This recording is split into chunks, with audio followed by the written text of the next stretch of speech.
Welcome back to Read, the research, education, and advocacy podcast. I'm Danielle Gomez, and I am so glad that you're here with us. Read connects you with leading researchers, educators, and thought leaders on topics that matter most in education and child development.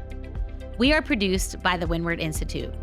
This final episode of our series is a short one and equally important.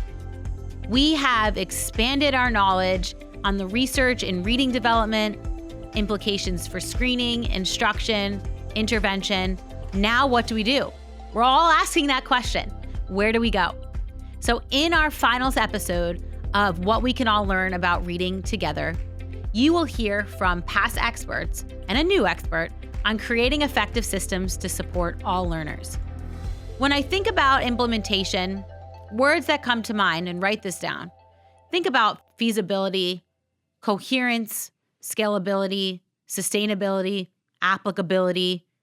I know these are a mouthful of words, but they really truly hold vast implications for supporting our teachers, our schools, our students. So, with our first guest, we are joined back by Dr. Carlin Conner, who returns to Read to discuss how screening fits into a system. Think about these implications from Virginia, and I hope you draw connections to your own state or your school.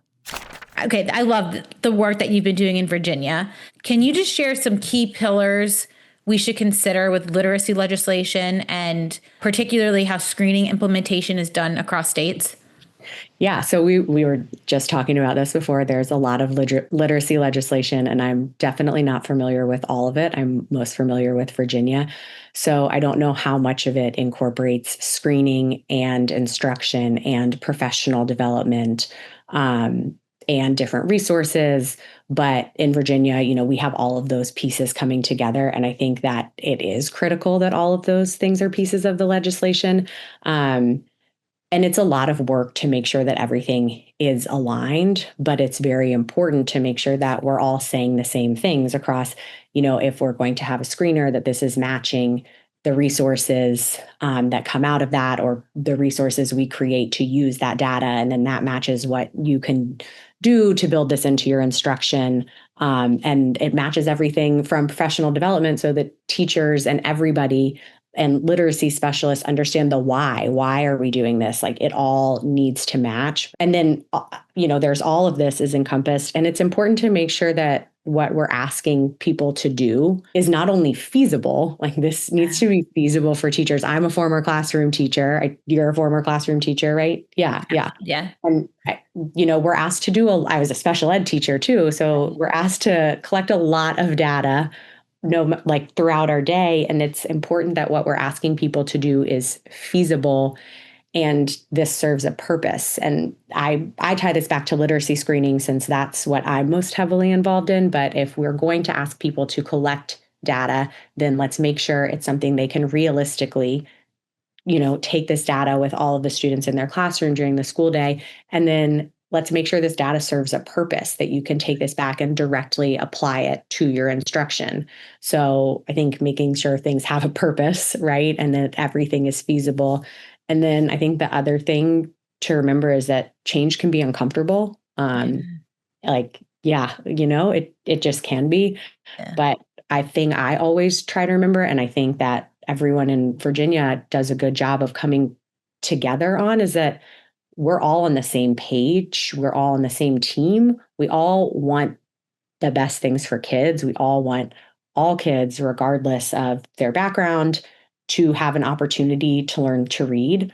And we want them to receive the best instruction possible. So sometimes I think that people forget that, and that is the most important thing to come back to, is that we're all on the same team here.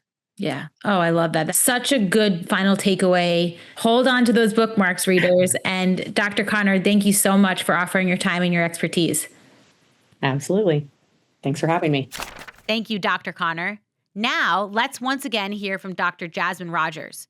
She discusses the importance of teacher knowledge and continued instructional support. Let's hear from Dr. Rogers.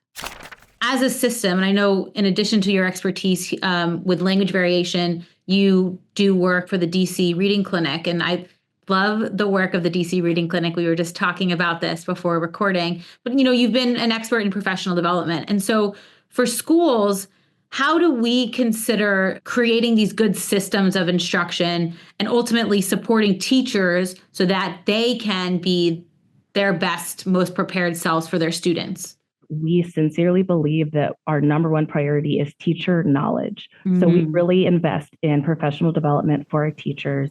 We take them through a large body of research that is actually approved. We were recently approved by the IDA. So we're approved by the International Dyslexia Association for the content that we're teaching our teachers.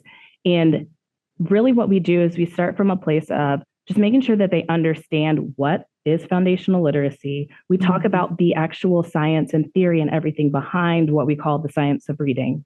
And then we take teachers through, well, this is what you need in order to assess a student. This is what instruction may look like. And we do it throughout the year. We do believe in our teachers relying and leaning in on the skills that they bring, because our teachers come with years of experience, whether they've encountered, the science of reading or not, and just really leaning into their skills and then sharing with them a way that is better, frankly, for them to be able to support their students. With very intense professional development, we do a lot of pre and post tests for our teachers, but ultimately, I think what makes our program very successful is the coaching element. So if you know a lot about adult learning theory, what's important for adults when you're trying new things is that you get the knowledge about the thing, right? We can read all about it, but where it really glues into your brain is when you get the practice.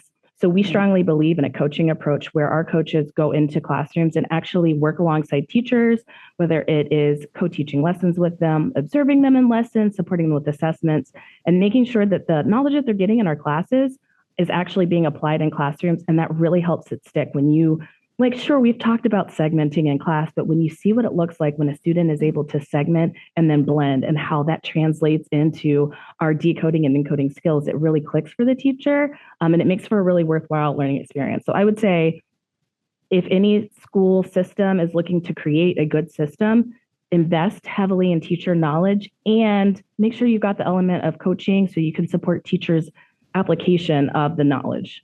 Thank you, Dr. Rogers, for being on the Read podcast. Thank you so much for having me. It's been a pleasure. In our final clip, we are joined by a longtime friend. I'm a super fan of Dr. Margie Gillis. She's a literacy expert and founder of Literacy How, and she beautifully summarizes and synthesizes what it takes for effective systems to ensure literacy for all. So with that, Dr. Gillis, let's listen in and learn. So we've been learning about, in this series, the reading brain, why some children struggle to learn to read, and then these implications for screening, identification, and effective instructional methods on how to actually teach students to learn to read. And so we are rounding out the end of this series with what does this mean for systems? And I am joined by one of my favorite researchers, Dr. Margie Gillis, an expert in literacy and founder of Literacy How in Connecticut. Dr. Gillis, welcome to the Read podcast. Thank you, Danielle. And I had the pleasure of talking to you in one of the first Read podcasts a few years ago. So I'm happy to be back. Thank you for asking me to come. Of course. And as I said, welcome, I remember I was like, welcome back, because when we first recorded, it was during the height of the pandemic and you were teaching your granddaughter to read. And I remember, I think I was at my parents' house, but before we get off I could easily get off the rails in storytelling, but thank you again for being here. We have been immersed in these last 4 episodes on reading, on instruction, and hopefully our readers have gained new insights over these last 4 episodes. And to end, I want to leave listeners with these takeaways on what we do in our classrooms, and more importantly, how do we set up schools where we can ensure that all kids are getting effective instruction? And so my question for you is, how do we create good systems of instruction to ensure that these effective methods are being taught to all children, and particularly targeting the needs of the children who struggle?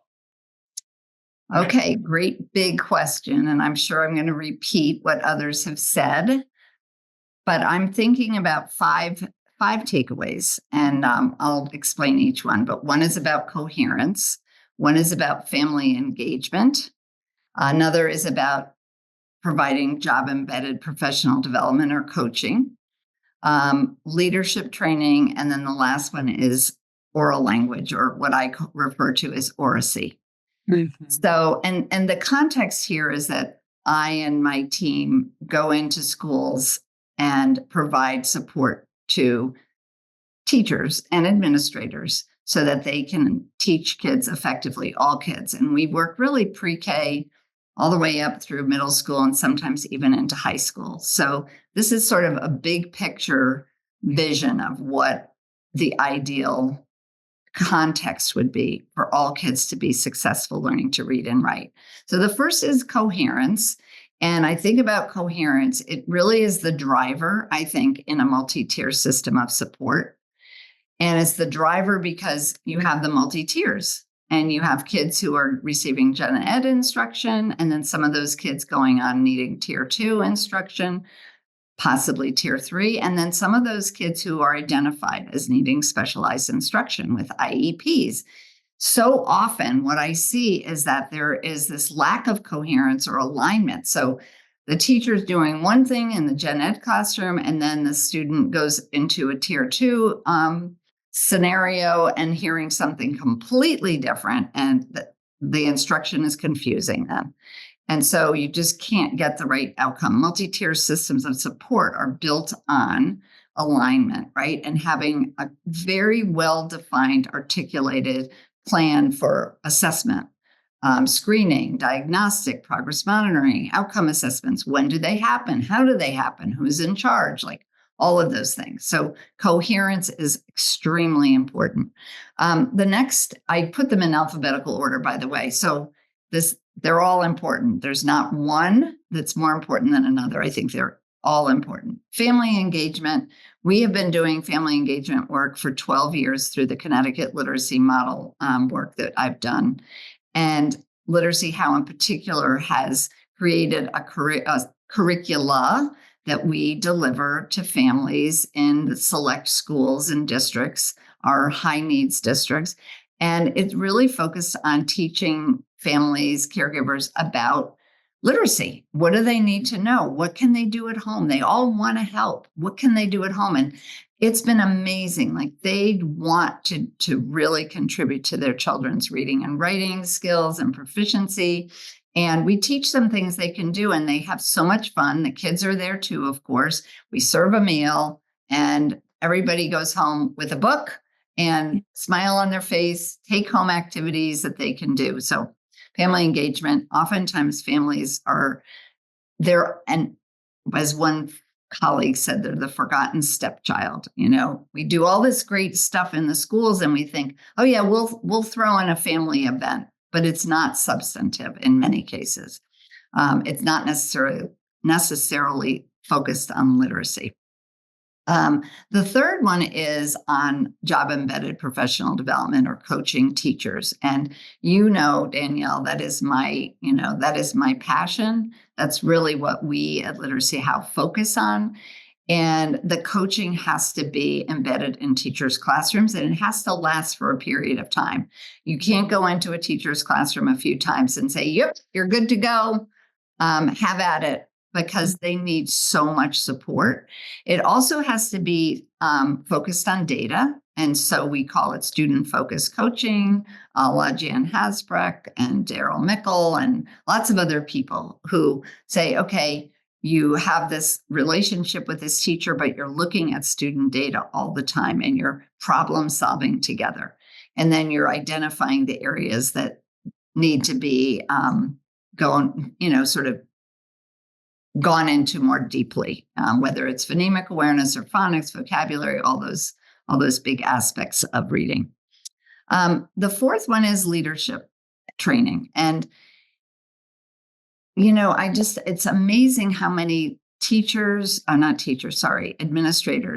from the top down that don't necessarily know about literacy. And oftentimes the principals of the elementary schools know the least. And I'm like, no, you have to put a principal in an elementary school who is well-versed in the science of reading, understands it so well that when they walk into a teacher's classroom, they know what they're looking for. So we've worked really hard to develop look for tools. We used to call them observation protocols, no longer, because teachers freak out when they got the clipboard with the observation. It's really more about, what am I seeing happening in your classroom? What do I see that I know is based on the research? And what do I see happening that is not? And really giving teachers that feedback. And it has to come from an administrator. It can't come from a coach. Not in the same way, of course. So leadership training, I think, is really, really important. And the last one is on oral language. So we have a reading wheel that captures the core components of comprehensive literacy. And we used the National Reading Panel initially to kind of distribute those components around a wheel. We replaced fluency with syntax. So we teach explicitly about sentence level comprehension and writing. We put writing in there with reading comprehension. We put morphology in with vocabulary. We put spelling in with phonics. Like we definitely, I don't know what you want to say, enhanced, elaborated, made the National Reading Panel's 5 big ideas, kind of reorganize them a little bit. But we also do something that was, I think, incredibly important. And I've become even more passionate about this. We put oral language at the core of the wheel, and we make sure that teachers understand what we mean by oral language and what does that mean in terms of instruction. If you're a preschool teacher or you're a 6th grade teacher or an 11th grade, whatever grade you teach, kids should be talking all day long in your classrooms. But it's not easy to do that. It's not easy for a teacher to make sure that happens and to facilitate in the best possible ways to encourage kids to talk. Very important for all kids, but particularly our multilingual learners. So I've learned a lot about oracy, which is the term that Wilkinson coined back in the 60s, I believe, but England has really made a concerted effort to bring oracy to the forefront and lift it up so that teachers know what to do to promote good speaking and listening, and then transferring speaking and listening to reading and writing. So I think those are my 5 pillars, my 5 big ideas for supporting the most optimum instruction for all students.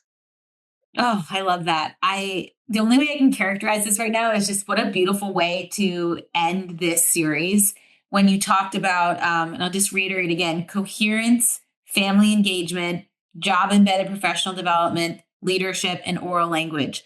All of these pieces, again, readers, savor the words of Dr. Gillis, because these are the areas where we really explored throughout these 4 series, and you just encapsulated it really well. Thank you so much, Dr. Gillis, for offering your expertise on the Read podcast.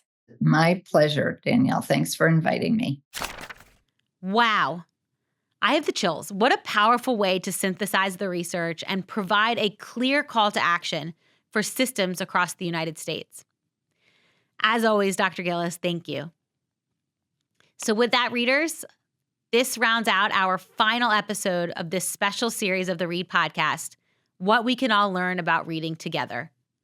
In this series, we discussed the neuroplasticity of the reading brain. We know that we are not born with this innate ability to read, and we must be taught. This is supported by decades of research, including studies that actually map the frameworks of our brain and the networks of our brain.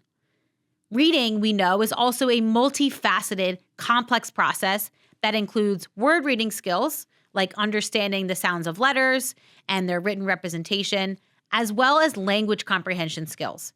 Skills like background knowledge, vocabulary, oral language, and even more. Children learn to read over time, moving from learning to read to reading to learn. Now, when we think about children who may experience difficulty learning to read, this may be due to a variety of brain-based and environmental factors. That is why we can approach reading both its risks and its promotive factors within a whole child framework, really attending to all those pieces that might be involved in reading. We also learned about 2 common diagnosed disabilities related to reading and language, which are dyslexia and developmental language disorder, or DLD. Decades of research provide evidence about these 2 distinct but often comorbid language-based learning disabilities. And learning about what they are and aren't are the important steps to identifying and supporting children who may exhibit characteristics or are even diagnosed with dyslexia and or ELD. In our 3rd episode, we learned about early universal screening and how it is an important step to ensuring that all students have the opportunity to learn to read. Research documents a multitude of benefits of universal screening in the early grades.